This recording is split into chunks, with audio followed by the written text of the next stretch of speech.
My stepfather promised everyone he loved me like a daughter, yet secretly transferred all assets to his son. Now I am left packing my bags. I was 6 years old when my mother first met the man who would later become my stepfather. She was a widow raising me alone, a woman whose gentle spirit and unrelenting dedication had kept our small household afloat. My father had died in an accident at a construction site, leaving us with a modest insurance payout and the lingering ache of his absence. I was too young to comprehend the full weight of that loss, but I felt the tremors of my mother's grief every day. She worked as a school librarian in our little town. Returning home late, exhaustion carved into the lines of her face as she forced a smile and asked me how my day went. My father had been gone for 2 years by then, and life was gray, lacking the warmth that once filled our living room. My mother came home from a community event wearing a cautious smile. I remember how her voice trembled with hope as she told me she had met someone. A thoughtful man who spoke of compassion and stability, a man who was widowed himself. She said he reminded her that there could still be light after so much darkness. As a child, all I heard was that I might have a chance to laugh more, maybe see my mother happy again. So I tried not to be afraid of change. I told her it would be fine, and her smile grew. I was too little to realize how desperately she needed that reassurance. His name was Leonard. He came over for dinner a few times, bringing small gifts for me, coloring books or a stuffed toy cat. My mother watched me out of the corner of her eye, hoping I would accept him. He would squat down to my level and ask about school, about the games I liked to play, about my favorite meals. I was shy at first, but he teased out laughter with gentle jokes and the promise that if he and my mother got along, I might end up with a father figure again. Those words made my heart skip because I missed my father with a raw, unspoken longing. So I allowed myself to see in Leonard not just a polite visitor, but a possible new pillar for our small family of 2. He was patient, or seemed so, never rushing me or my mother. He claimed to have lost his wife to an illness some years before, telling us that only a few people in this world ever truly understood the pain of losing a spouse. My mother told me privately that it was a great comfort to have someone who understood her sorrow. I saw the glow returning to her cheeks, the first stirrings of color in a life that had been so muted since my father died. I was happy for her, though a hint of something inside me felt cautious. Perhaps children sense illusions that adults cannot. But I was small, longing for any kindness that felt like home. When they decided to marry, I was neither excited nor resistant. Just a swirl of emotions. I wanted my mother to be safe and loved. Leonard told me one afternoon, kneeling beside me in the living room while my mother was in the kitchen, that he hoped to be a father to me in every way, that he already loved me as if I were his own daughter. I remember how I reached out to him, hugging him with my little arms, believing wholeheartedly in his gentle promise. My mother peeked in, teary-eyed with joy. We thought fate had given us a second chance at a complete family. The wedding was simple, in a small church with local friends. My mother wore a pale blue dress, Leonard a dark suit. I stood holding my mother's bouquet during the short ceremony, a big grin on my face. Afterward, we moved from our tiny rental apartment into Leonard's suburban house, a 2-story place with a yard and a dogwood tree out front. I'd never lived in such a space, never known such well-kept lawns or neighbors who smiled as they walked their dogs. Felt like stepping into an easier world. The first year or two was peaceful. Leonard insisted on being called Dad if I wanted, but I hesitated, still grieving my father. He said that was fine. My mother stayed in her librarian job initially, but Leonard told her she didn't need to work so hard, that his finances could support us. He had a decent job in some sort of financial services, making more money than my mother ever had. Soon she cut back her hours, then eventually left the school library altogether to focus on the household. Leonard said we deserved to enjoy life without the burden of countless bills. My mother looked at him with love, telling me how lucky we were, and I believed it. I believed him, because he always told me I'd never have to worry again. He said as far as he was concerned, I was his child too. I was around 9 when I first heard about his son from his previous marriage. I'd never met him, never even heard his name in the early days. Then one day I saw a picture in Leonard's study. A teenage boy with Leonard's eyes, leaning against a car. My mother told me quietly that the boy's name was Rick, a few years older than I, and that he lived with relatives out of state. Leonard said it wasn't an ideal situation, but the boy's mother had died, and Rick had grown distant from him. My mother told me that perhaps in time, Rick would come live with us. Leonard avoided the topic, only telling me that Rick had trouble coping with the loss of his mother, so they'd parted ways after some arguments. I felt sad for this half-brother I'd never met. My mother told me if Rick ever came, I'd greet him warmly. I nodded, naive enough to think we'd become siblings in a simple, happy sense. But Rick never visited in those early years. Time flowed on. My mother became more dependent on Leonard, leaning on his finances. She told me not to worry about college or future expenses, that Leonard said he'd treat me as his own daughter in every sense, my education included. I, being a child, took that as a loving gesture. My mother assured me that I'd always have a home with him, that he saw me as part of his lineage. I recall how I'd overhear him telling neighbors that I was his daughter in all but blood, that nothing could break that bond. I was so relieved, longing to fill the hole my father's death had left. Though I'd often cry alone at night missing my real dad, I'd begun to see Leonard as a paternal figure, trusting he had our best interests at heart. My mother was so certain we'd found stability. As I grew older, I noticed small patterns, faint red flags perhaps. Leonard loved to control the household's finances meticulously. My mother had to ask him for money even for minor purchases. Sometimes I'd see him scold her if she spent on something he deemed unnecessary. But she'd wave it off, telling me it was just Leonard's way. He was a financial man, always prudent. She insisted we were still better off than we'd been.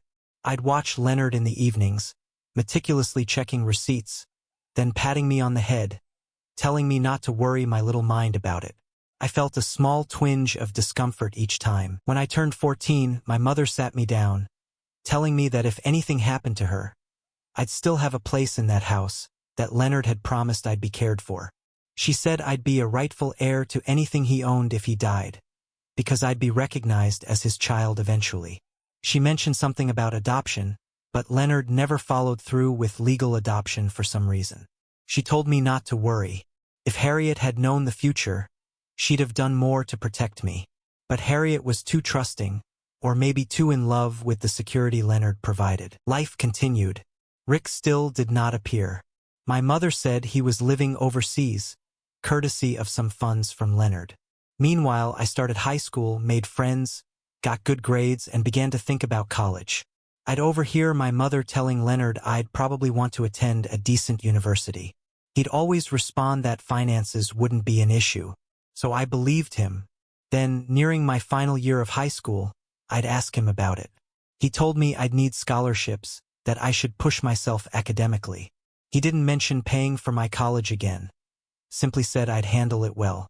My mother was confused, but we shrugged it off. I'd get scholarships anyway. That small shift in his tone was overshadowed by the day-to-day hustle. Harriet didn't push him, wanting to keep harmony. I remember Harriet urging me to keep some of my part-time job money in a separate account. She said a woman should always have a little something for herself. I found it odd, but I did so. Harriet told me, sometimes with a sad look, that I'd understand one day. Then, at age 18, I left for a local state college with partial scholarship. Harriet and Leonard drove me to campus, hauling my belongings to a dorm. Leonard told me quietly that I'd do them proud, that I'd always have the townhouse to return to. Harriet teared up. It was a sweet farewell, or so I believed. I'd never have guessed what was brewing behind the scenes. During college, I'd come home for holidays. Harriet seemed content, though I'd noticed Leonard was less affectionate than before. He traveled a lot on business. Harriet shrugged, telling me it was normal.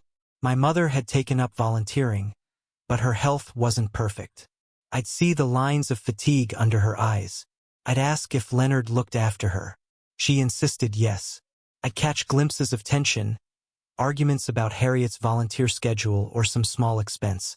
But Harriet told me I'd best focus on my studies, not worry about them. I tried to heed her advice. I graduated at 22, ready to start a new job in a marketing firm. Harriet was proud, hugging me, Leonard said I'd done well but reminded me I'd be expected to pitch in if I wanted to remain living in the townhouse. I told him I'd pay rent if needed. Harriet said I'd always be free to stay. That was the first time I realized Leonard no longer made that fatherly gesture of telling me I'd have a home for free. Harriet said not to read into it. So I moved back in, paying a small rent, working at the marketing firm, saving up. Harriet and I got along well, while Leonard busied himself with finances, traveling, phone calls behind closed doors. I'd see large envelopes with official stamps, but Harriet told me it was just his business. I was naive, uninterested in family property details. Then Harriet was diagnosed with a degenerative heart condition. She told me quietly, tearfully, that it might not be fatal for a long time, but it would hamper her. I tried to be strong, supporting her at doctor visits. Leonard was somewhat distant, complaining about medical costs, though he had insurance. Harriet brushed off his attitude, telling me he was stressed about something else. I'd suspect he was stressed about Rick. I'd never met Rick, but Harriet once told me that Leonard was funneling money to Rick for some investments, so maybe that weighed on him. Harriet said I'd eventually meet Rick.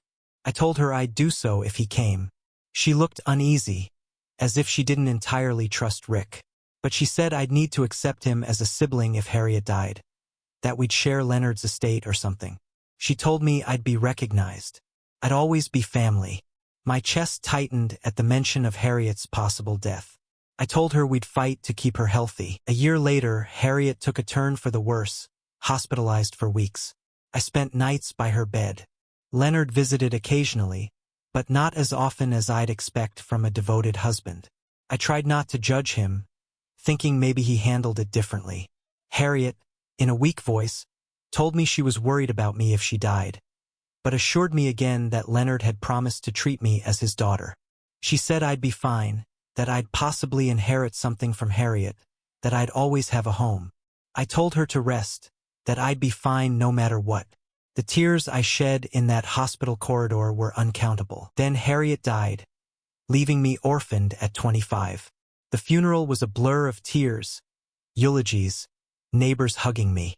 Leonard stood by me, telling me he was just as grief-stricken, that I'd always remain in the townhouse. I believed him or wanted to. I was numb. Weeks passed. I'd come home from work to a silent house, Harriet's presence replaced by emptiness. Leonard spent more time traveling or locked in his study. My job kept me afloat, but heartbreak lingered. I'd rummage through Harriet's belongings, wanting to keep them, but I'd find them missing or moved. I'd ask Leonard, who said he was reorganizing. My alarm bells rang faintly. I'd recall Harriet once told me to watch out, but I'd let it slip. Then came the day I discovered that Leonard had begun transferring all property, accounts, everything to Rick. I'd never met Rick personally, but I'd see glimpses in pictures. I found out about the transfers by stumbling on a letter from a law firm, referencing the retitling of the townhouse in Rick's name. I confronted Leonard one evening when he was in his study. I asked what that letter was about. He said calmly that Rick was returning soon, that he was the rightful heir, that Harriet had no legal share in the property after her death, so it was Leonard's to do with as he pleased, and he chose to sign it over to Rick. I stammered, asking if that meant I'd be out on the street. Leonard shrugged, telling me I'd always be Harriet's child, but I'd have to respect that Rick owned the house. My stomach lurched. Harriet had told me I'd be safe. I'd never have guessed I'd be at Rick's mercy. I asked Leonard if Harriet didn't leave me anything. He told me Harriet left no official will naming me. She had a small account which was also in Leonard's name now. I get nothing. I was speechless, tears burning. He offered no comfort, just told me I'd have a few weeks to figure out if I'd rent from Rick or move out. That was how I learned my place in the household. I'd never truly been a daughter in his eyes, just an inconvenient presence. He said I'd do well to find my own path. My heartbreak was immeasurable. Harriet had believed him, I'd believed him. But all along, he'd apparently planned to funnel everything to Rick, his blood child, leaving me with not a dime. Rick arrived a week later, striding into the townhouse with a smug grin. He told me I had 1 month to vacate if I didn't want to pay rent. My tears overcame me in front of him, and he just smirked, telling me I'd known all along I'd never truly belong. I wanted to scream at him, but my voice caught. He was a stranger. I'd never formed a sibling bond. He was Leonard's real family, and Harriet was gone, leaving no one to defend me. I retreated to my room, sobbing, then called my friend Lisa, telling her I'd need a place to crash. She told me to come any time. The next day, I returned from work to find some of Harriet's keepsakes I had left on a shelf missing. Rick told me he cleared out worthless clutter. I lost my temper, screaming at him to stay out of my space. He just shrugged, saying it was his house. I locked my door, tears streaming. Leonard never intervened, presumably traveling or ignoring the tension. The heartbreak sank in that I'd truly lost Harriet, lost the only illusions of fatherly love, lost my sense of home. I had to gather boxes, pack up, and vanish from the place I'd called home since Harriet married Leonard. I'd never realized how precarious my position was until Harriet died. I loaded my car with whatever personal possessions I had left, which wasn't much. Harriet's crocheted blankets, her photo albums, anything sentimental I'd stashed. Rick watched me from the doorway, arms crossed, a faint smirk. As I carried the last box, Leonard appeared, telling me I should keep in touch, that I was still dear to him. I glared at him, tears threatening. I said, "Dear? You took everything Harriet valued, everything she believed I'd inherit." He just said Harriet had no official claims, that it was a pity. Then Rick shut the door behind me. The final thud was like a tomb sealing away Harriet's memory. I sat in my car, numb, tears slipping down my cheeks. My illusions of a fatherly figure had shattered. I spent the next few weeks on Lisa's couch, reeling from betrayal. I told her the entire saga, from Harriet's trusting nature to Leonard's manipulations, to Rick's smug possession of all the property. She was furious on my behalf, telling me to sue them. But legally I had no standing. Harriet never wrote a will giving me anything. Leonard had the right to do as he wished with his property. I'd have to start from scratch on my own. That is what I did, renting a small studio using my savings for deposit. I told my fatherly illusions goodbye. Harriet was gone, her illusions about Leonard's paternal love undone. I'd learned painfully that words mean nothing without legal and heartfelt backing. I tried to carry on. I'd have nightmares of Harriet weeping that she left me unprotected, me telling her I'd be fine, though I'd wake in tears. My marketing job gave me some stability. Lisa introduced me to a lawyer friend who confirmed I'd no chance in court, as Harriet never specified a bequest, and Leonard's property was always in his name. I'd blame Harriet sometimes for being too naive, but I'd quickly realize she was also a victim. She truly believed Leonard's sweet words. Only he and Rick emerged winners from Harriet's death, reaping property they'd withheld from me. I'd see them driving around town sometimes, or I'd hear that they'd sold the townhouse for a hefty sum, planning to buy a bigger place for Rick. Each rumor stabbed me anew. My mother had crocheted blankets in that living room, smiled with me over dinners. All gone. They acted like Harriet and I never existed. I fought waves of bitterness, determined not to let them define me. Months turned to years. I rose in my marketing firm, eventually leading a small team, earning enough to upgrade to a nicer apartment.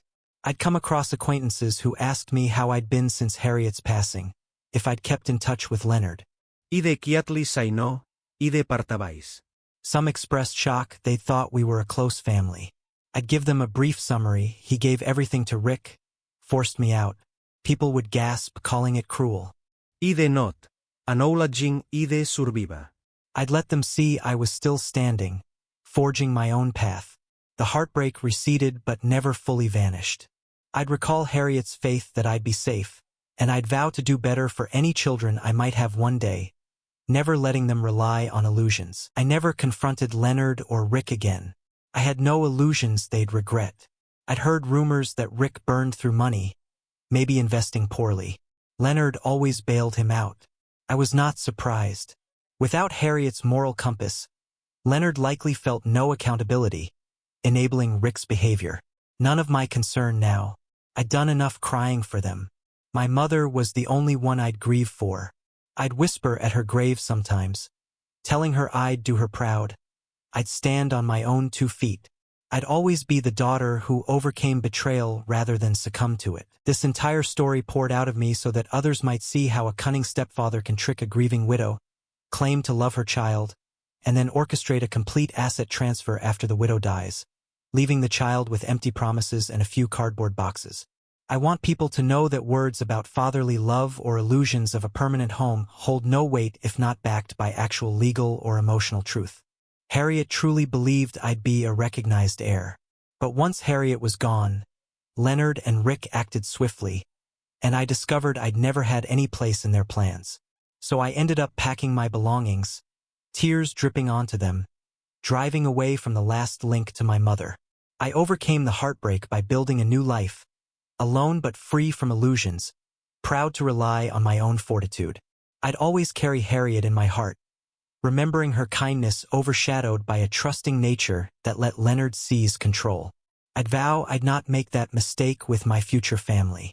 I'd protect them with clarity, not naive trust. That is how I found myself in this place, writing out the saga in all its sorrow and lessons. My stepfather told everyone he loved me as if I were his daughter, but behind closed doors he was transferring every asset to his son. And once Harriet died, there was no one to challenge him, no official documents naming me. The day I discovered the final outcome, I had no choice but to gather my meager possessions, close the car trunk and drive away, with Harriet's memory locked in my heart, tears in my eyes, and the knowledge I'd survive on my own. That is the tale of my heartbreak and the resilience I found in the face of betrayal. I'd rather have my pride and freedom than live under a roof built on false paternal love. So I took that leap, forging my own future, Harriet's spirit guiding me from wherever she rests. That, in the end, is how I overcame the illusions Leonard spun and found a new path, fatherless but finally unbound.